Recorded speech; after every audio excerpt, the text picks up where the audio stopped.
бөлүнүшөт. Жапайылар кишинин жардамысыз жээктеринде өсүшөт. Арычөп, дары өсүмдүктөр да бар. Ашказандын оорусуна жардам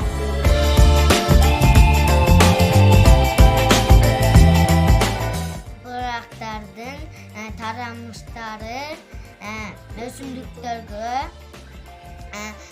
пайдалуу азыктарды өткөзөт. Жалбырагы ийнеге окшош. Жалбырак болсо ийне жалбырак деп аталат.